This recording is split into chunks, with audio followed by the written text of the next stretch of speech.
Bismillahirrahmanirrahim. Assalamualaikum warahmatullahi wabarakatuh.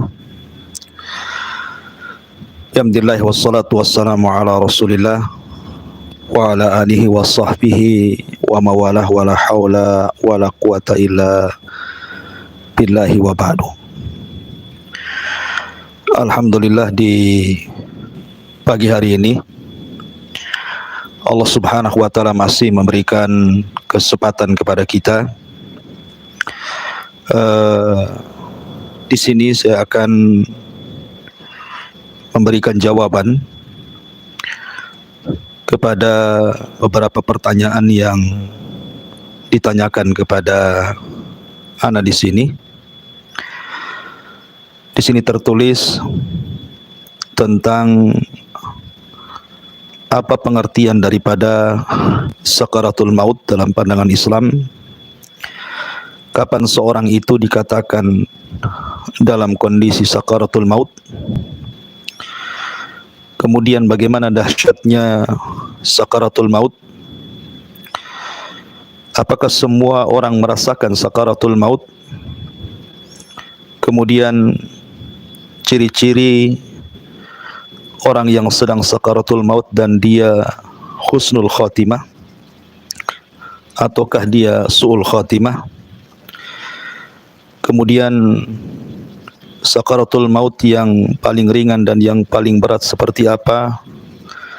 Kemudian amalan-amalan apa saja seorang muslim yang bisa mendapatkan kemudahan saat sakaratul maut? Dan hal apa saja yang harus dilakukan jika kita mengalami atau mendampingi seseorang yang sedang sakaratul maut dalam ajaran Islam, dan doa yang dibacakan kepada seseorang yang sedang menghadapi sakaratul maut.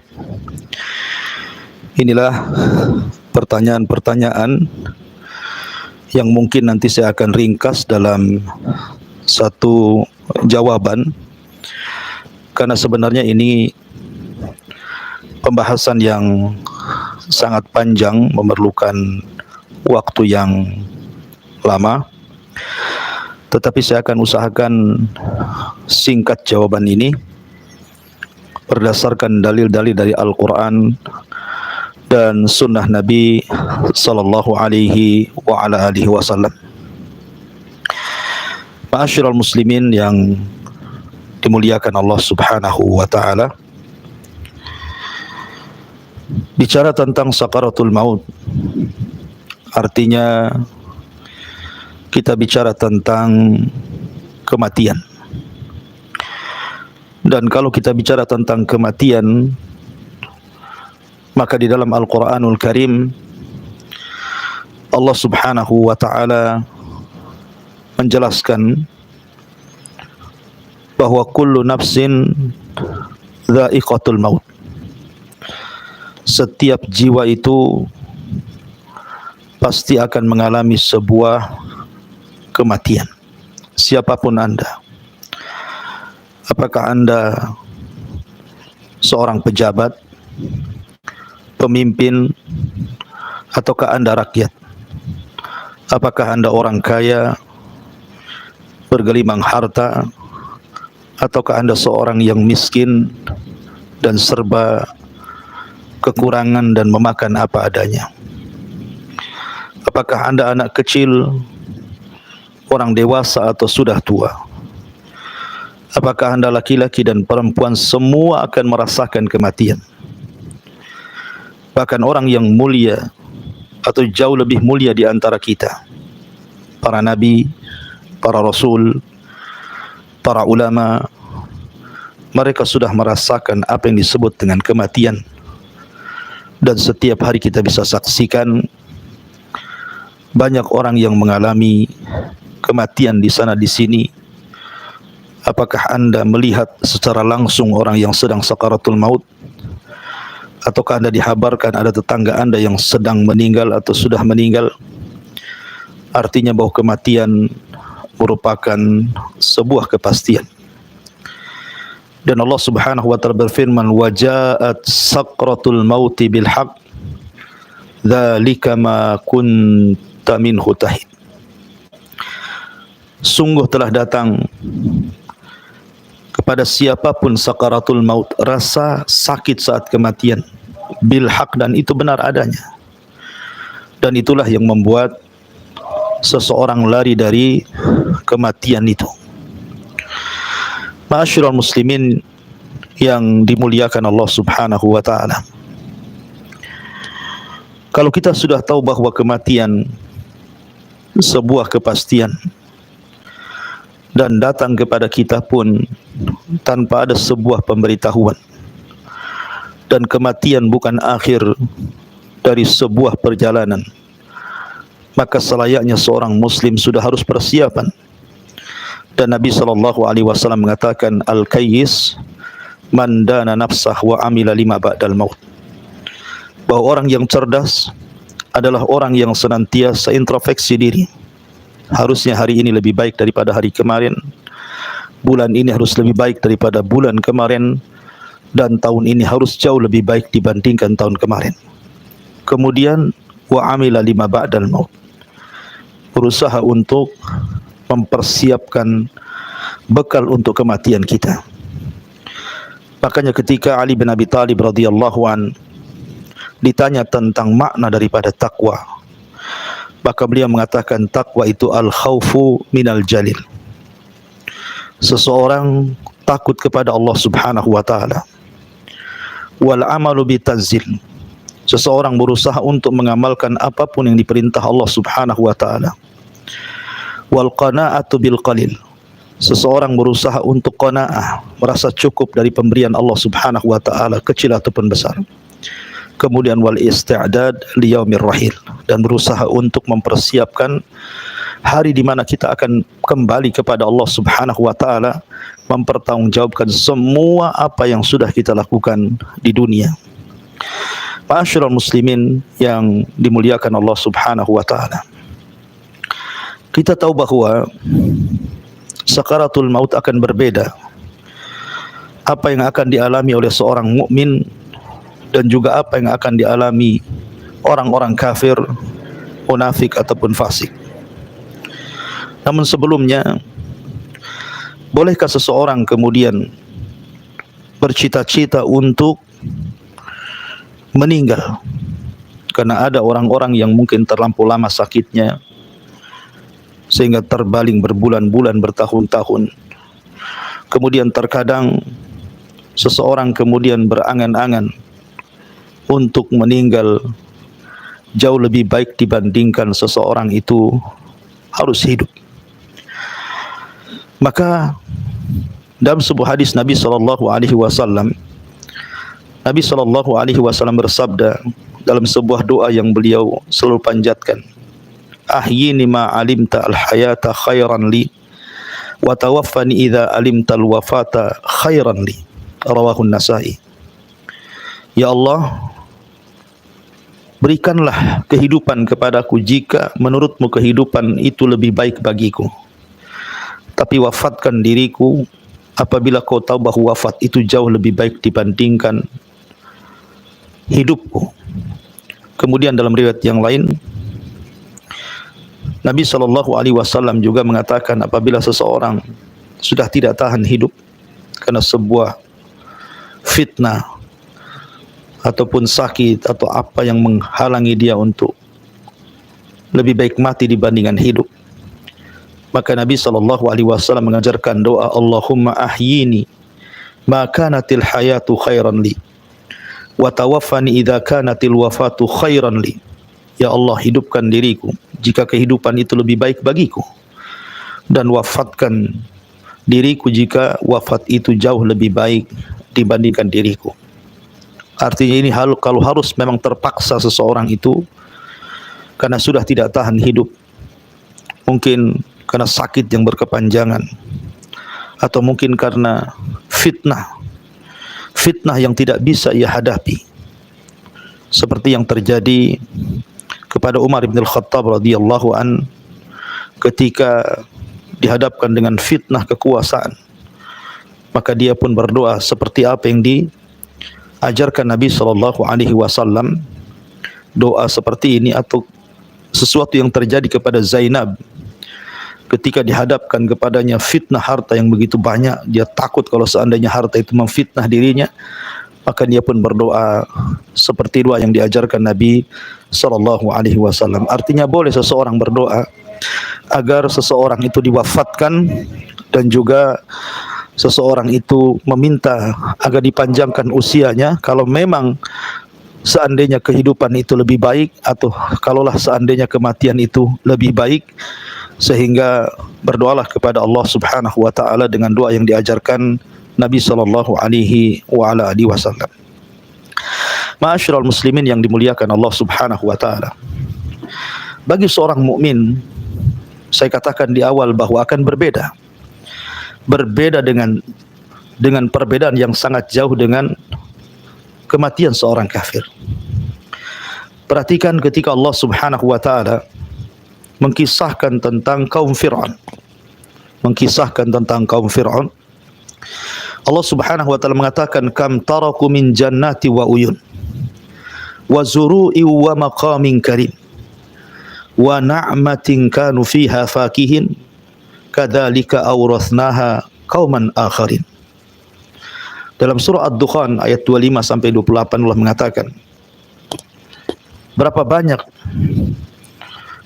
mereka kaum Fir'aun dan kaumnya yang meninggalkan istana-istana dan kenikmatan-kenikmatan mata air, kemudian ladang-ladang dan tempat-tempat yang sangat mulia, dan kenikmatan yang Allah Subhanahu wa taala anugerahkan yang mereka kehendaki, tetapi Allah Subhanahu wa taala tenggelamkan Fir'aun dan seluruh bala tentaranya. Kemudian kenikmatan dunia, kadzalika awrathnaha liqauman akharin, begitulah kami wariskan kehidupan yang mereka tinggalkan kepada kaum yang lainnya. Artinya bahwa orang-orang seperti Fir'aun dan bala tentaranya yang kufur, mereka merasa bahwa mereka tidak akan meninggal, tidak akan mati. Akan tetapi semua manusia harus mati. Semua manusia harus meninggalkan dunia. Lihat apa yang terjadi. Kemegahan dunia mereka tinggalkan, kemegahan nikmat mereka tinggalkan, dan mereka wariskan kepada umat setelahnya. Begitulah kematian. Dan hakikat kehidupan itu at-tajmi' wa tafriq. Kita kumpulkan harta, setelah itu kita tinggalkan. Betapa banyak orang yang semasa muda dia menghabiskan waktunya hanya mencari dunia, tapi setelah tua dunia sudah diraihnya, tiba-tiba dia tinggalkan karena kematiannya. Kemana harta ini? Harta ini justru diwariskan terkadang oleh orang-orang yang tidak bermanfaat sama sekali bagi pewarisnya. Na'udzubillah. Di sini Allah Subhanahu wa taala contohkan Fir'aun. Makanya kenapa Nabi sallallahu alaihi wasallam mengatakan, man ahabba liqa Allah ahabba Allahu liqa'ah, wa man kariha liqa Allah kariha Allahu liqa'ah. Barang siapa yang cinta berjumpa dengan Allah, Allah cinta berjumpa dengan dia. Barang siapa yang benci berjumpa dengan Allah, maka ia akan dibenci perjumpaannya dengan Allah Subhanahu wa taala. Maknanya, siapa yang cinta berjumpa dengan Allah, karena ketika di masa kehidupan dunia dia investasikan semua kekayaannya untuk akhiratnya. Dengan hartanya dia bangun masjid supaya membangun istana di sorga. Dengan kekayaannya dia membangun sarana-sarana pendidikan dakwah. Dengan kekayaannya dia memberikan sedekah kepada fuqara wal masakin, dan juga sayang dengan anak-anak yatim, membantu keluarganya dalam rangka silaturahim, dan begitu seterusnya. Sehingga walaupun dia habiskan seluruh harta kekayaannya di dunia, tapi harapannya mendapatkan ganti yang lebih baik di akhirat.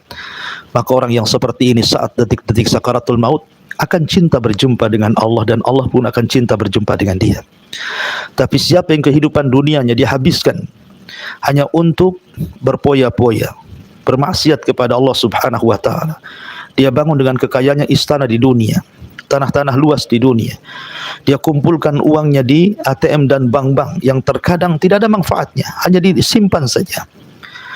Maka saat detik-detik wafatnya, dia tidak punya tabungan untuk akhiratnya. Dia tidak punya istana di sorga, dia tidak punya kebun di sorga, dia tidak punya kenikmatan di sorga. Maka ketika itu dia sangat membenci berjumpa dengan Allah karena harus meninggalkan kekayaannya di dunia. Maka ketika seperti itulah Allah akan benci berjumpa dengan dia. Kematian bagi seorang mukmin adalah istirahat baginya. Bagaimana Allah Subhanahu wa taala ketika berfirman di dalam Al-Qur'an, "Fama bakat alaihimus sama wal ardu wa ma kanu mundharin." Kematian Fir'aun dan bala tentaranya tidak membuat nangis langit dan bumi, dan mereka sedang menunggu apa yang mereka janjikan kepada yang Allah berikan kepada mereka, yang mereka tunggu-tunggu, berupa ditenggelamkannya mereka di Laut Merah, dan mereka tenggelam dalam kondisi kekufuran.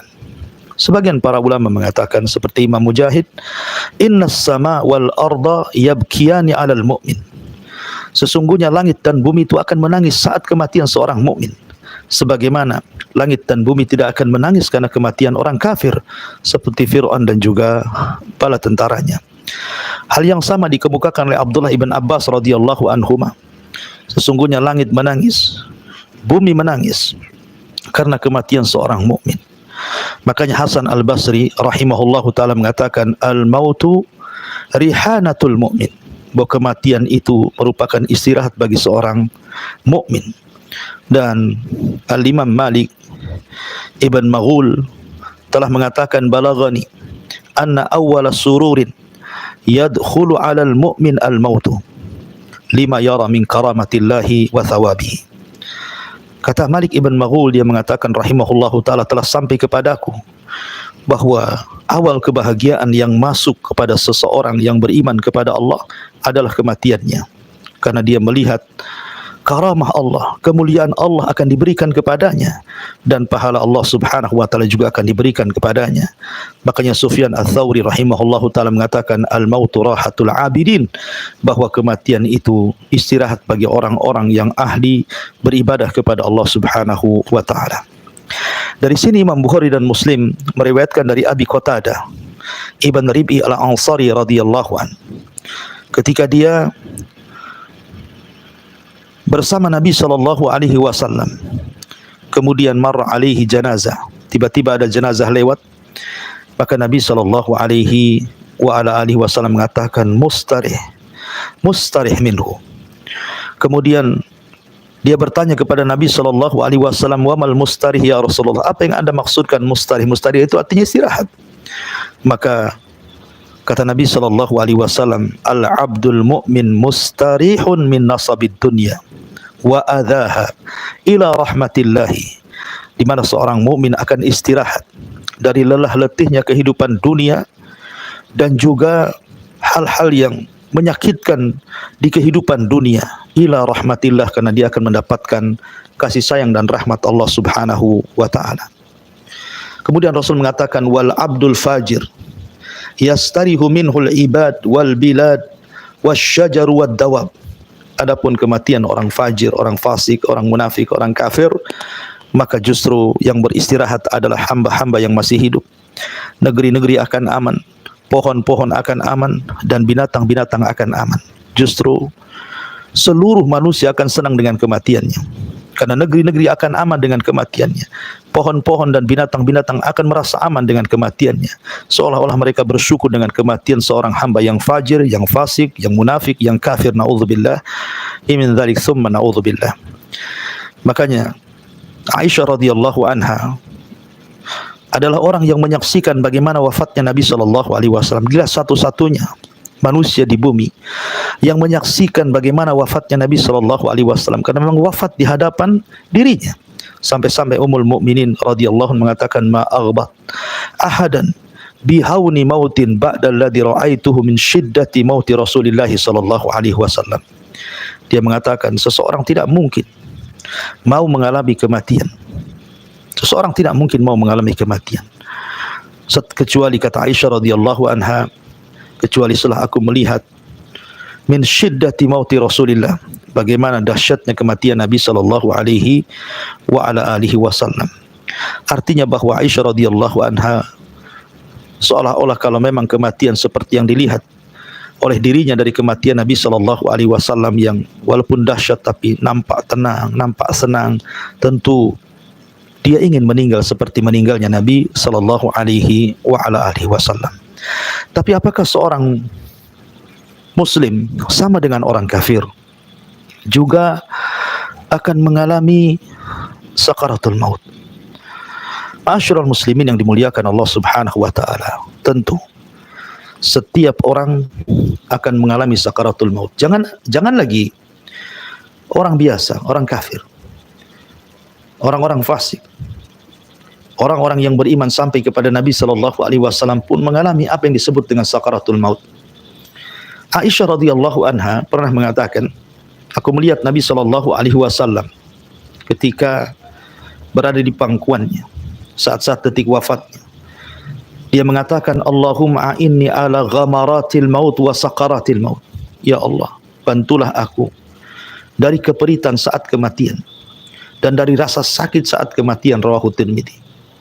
Artinya bahwa Nabi SAW juga merasakan apa yang disebut dengan sakaratul maut, apa yang disebut dengan kematian. Makanya dia berdoa seperti itu.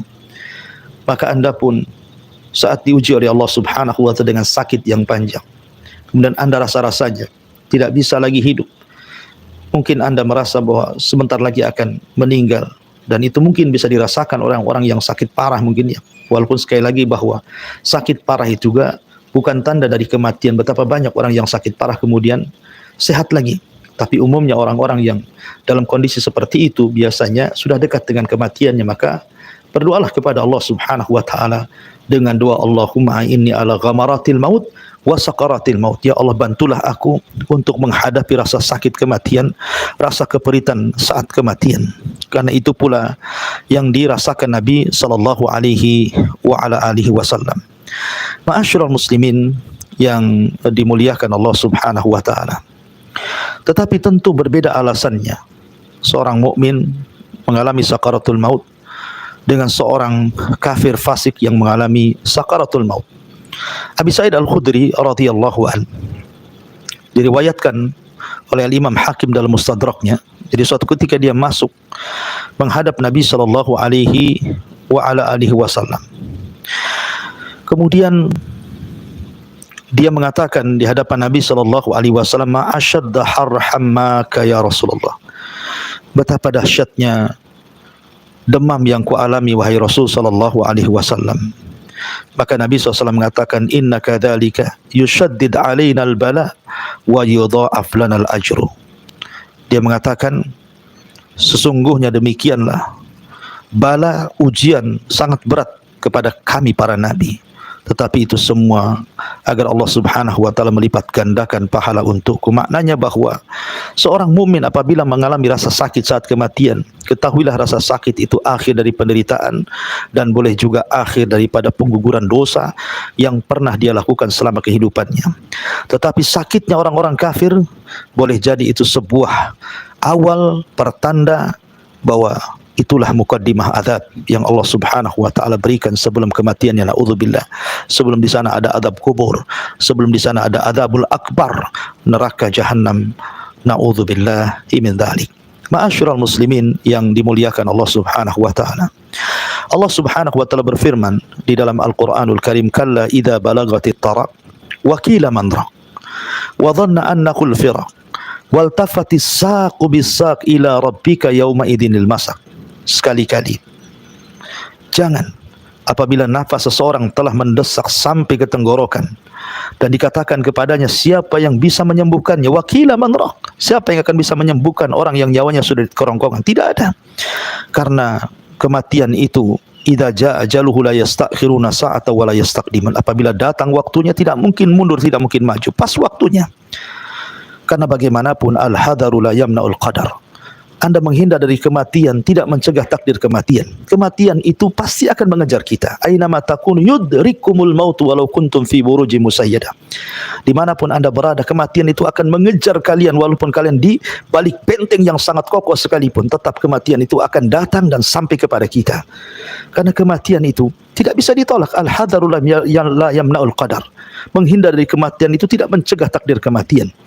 Oleh karena itulah apabila sampai nyawa di tenggorokan, tidak ada yang bisa mengembalikan nyawa itu ke dalam badannya.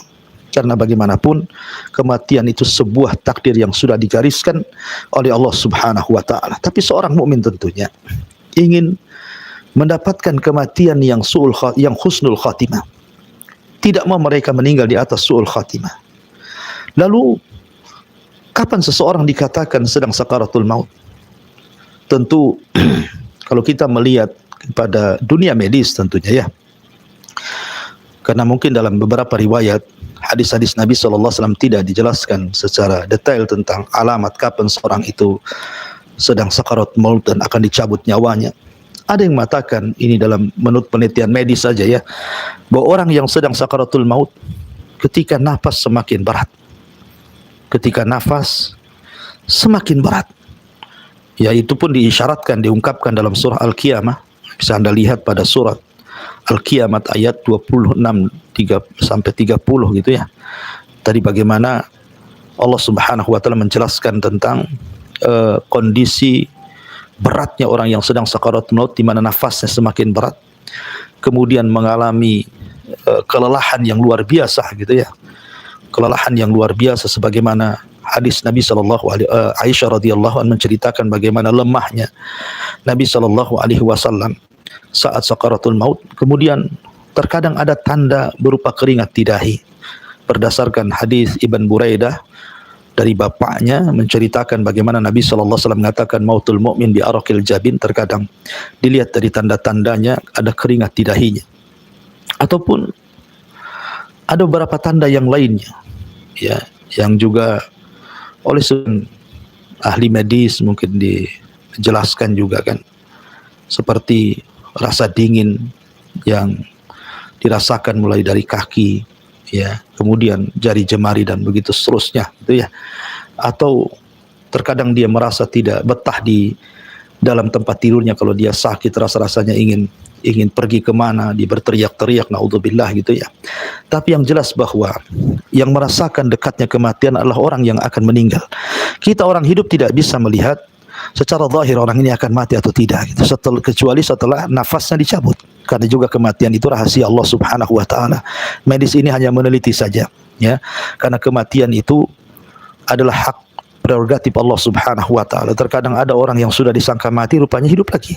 Ya, itu kuasa Allah Subhanahu wa taala, bukan kuasa dokter atau kuasa siapapun. Karena sekali lagi kematian itu rahasia Allah Subhanahu wa taala yang Allah rahasiakan kepada hamba-hambanya.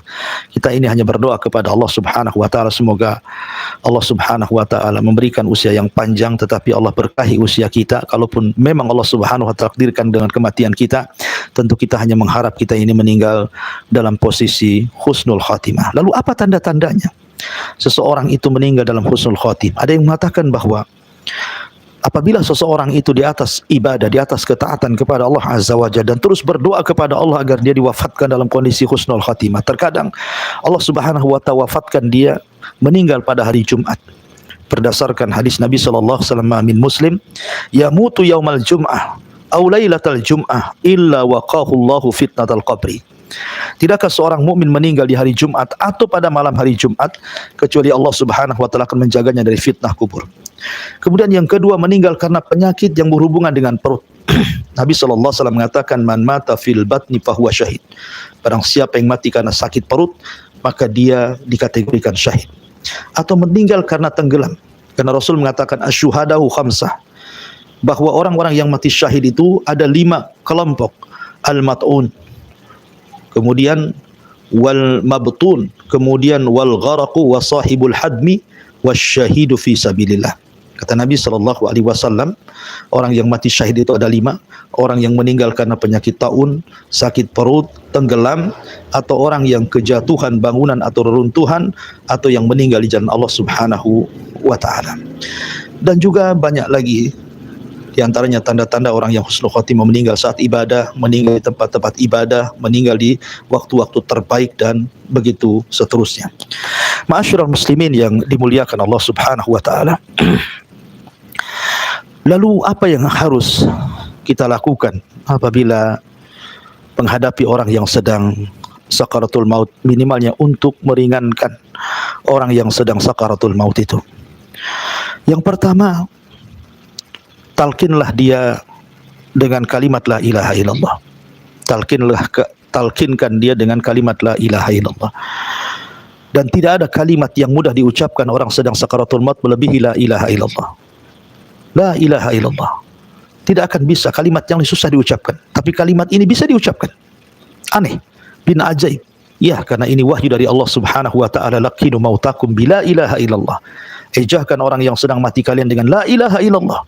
Ejahkan, ya. Karena hanya kalimat ini yang bisa diucapkan orang yang sedang sakaratul maut. Karena la ilaha illallah semua menggunakan huruf jaufi, huruf dalam, sehingga mudah diucapkan orang-orang yang sedang sakaratul maut. Dan Rasul mengatakan, man kana akhiru kalamihi la ilaha illallah dakhalal jannah. Barang siapa yang akhir ucapannya la ilaha illallah, maka dipastikan dia masuk surga. Karena la ilaha illallah adalah miftahul jannah, kuncinya surga. Maka talkinkan dengan kalimat la ilaha illallah. Yang kedua, bacakan surah Yasin saat detik sakaratul maut. Tentu bagi sebagian ulama yang mensahihkan tentang hadis-hadis yang membacakan surah Yasin, tapi yang melemahkan tidak perlu. Nabi SAW mengatakan, Iqra'u Yasin ala mautikum. Bacakan Yasin kepada orang yang sedang sakaratul maut di antara kalian. Kata ulama fikih, sebab seseorang membacakan surah Yasin saat kematian, saat detik-detik sakaratul maut adalah mampu meringankan kematiannya, dan mampu meringankan ruhnya dicabut. Kenapa diantaranya? Karena surah Yasin terkandung padanya isi tauhid. Dijelaskan dalam surah Yasin itu bagaimana tentang tauhid, kemudian al-ma'ad, bagaimana kehidupan setelah kematian, kemudian juga busyra bil jannah, bagaimana dalam surah Yasin itu juga ada terkandung memberikan kabar gembira dengan sorga. Dan juga bagi orang yang mati di atas tauhid, seperti Allah mengatakan, qila dkhulil jannah qala ya laita qaumi ya'lamun bima ghafara li rabbi wa ja'alani minal mukramin. Ketika Allah menceritakan dalam surah Yasin tentang kisah ashabu Yasin, ya, yang membela para nabinya, kemudian dia harus dirajam oleh kaumnya. Saat detik wafatnya dia dikatakan qila dkhulil jannah, masuklah ke dalam surga. Artinya bagi yang mensahihkan hadis ini, silakan baca saat sakaratul maut, ya, supaya mudah ruhnya itu keluar. Tapi bagi yang melemahkan hadis ini, ya cukup mentalkinkan dengan kalimat la ilaha illallah. Ma'asyiral muslimin yang dimuliakan Allah Subhanahu wa taala. Adapun bagi orang yang sakaratul maut sendiri, ya, sebelum dia memarah gitu kan, kalau dia masih bisa mengucapkan kalimat, masih bisa bicara, maka perbanyaklah doa yang diajarkan Nabi sallallahu alaihi wasallam. Allahumma inni ala ghamaratil maut wa sakaratil maut. Ya Allah, mudahkan aku untuk menghadapi keperitan saat sakaratul maut dan sakit yang dihadapi saat sakaratul maut. Dan teruslah jangan lupa basahi lisan kita dengan zikrullah, syukur-syukur membaca Al-Quran. Karena ada satu kisah seorang anak muda yang sangat cinta dengan Al-Quran. Oleh salah seorang syekh diceritakan ketika dia mentalkin orang yang anak muda yang sangat cinta dengan Al-Quran, maka kalimat yang diulang-ulang oleh orang ini adalah suratul Najm, wa najmi idha hawa ma dhalla sahibukum wa ma bughawa wa ma yantiqu anil hawa in huwa illa wahyun yuha. Ketika sampai kepada ayat wa ma yantiqu anil hawa in huwa illa wahyun yuha, dia pun kemudian meninggal dunia. Artinya bahwa biasakan berzikir, biasakan membaca Quran bagi anda yang sudah sakit parah, supaya Allah Subhanahu wa taala wafatkan dalam kondisi seperti itu. Walaupun ulama mengatakan bahwa kematian seseorang itu disesuaikan dengan kebiasaan hidupnya. Kalau hidupnya biasa bermaksiat, maka dia akan meninggal sesuai dengan kebiasaannya di atas maksiat. Kalau hidupnya dia senantiasa beribadah kepada Allah Azza wa Jalla, maka dia akan diwafatkan seperti itu, di atas ibadah kepada Allah Subhanahu wa taala. Ma'asyiral muslimin yang dimuliakan Allah Subhanahu wa taala. Ada gambaran dari sebuah hadis. Hadis ini dari Bara bin Azib radhiyallahu an. Di mana Bara bin Azib ini menceritakan bagaimana Nabi sallallahu alaihi wasallam ketika menguburkan jenazah sementara liang lahat belum digali, maka Nabi sallallahu alaihi wasallam ketika itu bercerita di hadapan para sahabatnya tentang ruhnya seorang mukmin dan ruhnya orang kafir.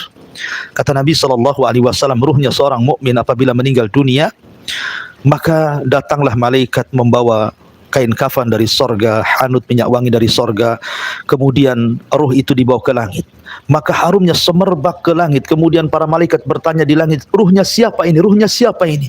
Maka orang ini, malaikat yang membawa ruh ini mengatakan, fulan bin fulan, fulan bin fulan, mengambil nama terbaik bagi orang yang meninggal ini. Kemudian pintu langit pertama dibuka, kedua, ketiga sampai ketujuh. Akhirnya ruhnya dihadapkan kepada Allah Subhanahu wa taala, dan Allah Subhanahu wa taala katakan, letakkan kembali ruhnya di dalam jasadnya, tetapi amalannya angkat ke Illiyin, di tempat yang paling tinggi di surga. Akhirnya ruh ini dikembalikan kepada jasadnya. Kemudian ketika sampai di jasadnya, maka datanglah dua malaikat Munkar dan Nakir bertanya siapa Rabbnya, siapa nabinya, apa agamanya. Tapi karena dia seorang yang beriman, Allah katakan yusabbitullahu alladhina amanu bil qauli tsabit fil hayati dunya wal akhirah. Orang-orang yang beriman mantap jawabannya sehingga dia akan bisa menjawab semua pertanyaan Munkar dan Nakir yang disebut dengan fitnah kubur. Apabila sudah dijawab dengan benar, maka Allah Subhanahu wa taala akan mengatakan an sadaqa abdi, hambaku telah benar. Bentangkan pintu dari sorga, hantarkan makanan pakaian dari sorga. Kemudian tiba-tiba datang orang yang tampan, yang baik, mengajak bicara sampai tak sadar kemudian kiamat sudah hampir dibangkitkan. Maka dia pun mengatakan siapa kamu? Baik kami, kau baik sekali kau menemani diriku. Siapa kamu sebenarnya? Maka dia mengatakan ana amaluka saleh, saya amalmu yang saleh. Tapi kalau orang kafir sebaliknya, menakutkan luar biasa. Ya, tetapi saat detik-detik sakaratul maut seorang mukmin akan dicabut pelan-pelan ruhnya. Dimulai daripada ujung jari kaki, jari tangan sampai kemudian di tenggorokan. Dan ruh itu seperti tetesan air terakhir yang keluar dari mulut teko, di mana tenang begitu kemudian dicabut dengan dihabarkan di telinganya alla takhafu wa la tahzanu wa abshiru bil jannati allati kuntum tu'adun. Dan malaikat maut mengatakan ya ayyatuhan nafsul mutmainnah irji'i ila rabbiki radiyatan mardiyah fadkhuli fi ibadi wadkhuli jannati. Maka malaikat yang membisikkan di telinganya mengatakan jangan takut, jangan sedih, sorga sudah menantimu. Dan malaikat maut mengatakan wahai jiwa yang baik, jiwa yang tenang, keluar kepada keridhaan Allah Subhanahu wa taala. Maka jiwa itu akan tenang keluar. Kemudian setelah di tangan malaikat maut diserahkan kepada Rasulul Maut, kemudian dikasih kain kafan, minyak wangi, kemudian diterbangkan ke langit. Itulah indahnya ruhnya seorang mukmin. Tapi ruhnya orang kafir, naudzubillah. Tsumma na'udzubillah. Maka kita hanya bisa berdoa kepada Allah Subhanahu wa taala agar kita diwafatkan dalam kondisi husnul khatimah. Dan tentunya kita juga berdoa kepada Allah Subhanahu wa taala semoga Allah ringankan saat kita sakaratul maut. Dan ini jawaban dari pertanyaan, wallahu a'lam, mudah-mudahan terwakili semua pertanyaannya. Ya, sekali lagi jazakallahu khairan sudah memberikan pertanyaan seputar kematian. Mudah-mudahan jawaban ini walaupun tidak memuaskan akan tetapi sudah bisa menjawab beberapa pertanyaan. Jadi kalau yang kurang nanti bisa ditambah atau ditanyakan kembali. Dengan kesempatan saya akan jawab. Mudah-mudahan Allah mudahkan saya memberikan jawaban. Dan kebenaran hanya datang dari Allah Subhanahu wa taala. Adapun kesalahan datang dari diri saya dan dari syaitan. Saya meminta ampun kepada Allah Subhanahu wa taala. Ini yang bisa saya sampaikan. Subhanakallah bihamdika asyhadu an la ilaha illa anta astaghfiruka wa atubu ilaik. Allah taala. Assalamualaikum warahmatullahi wabarakatuh.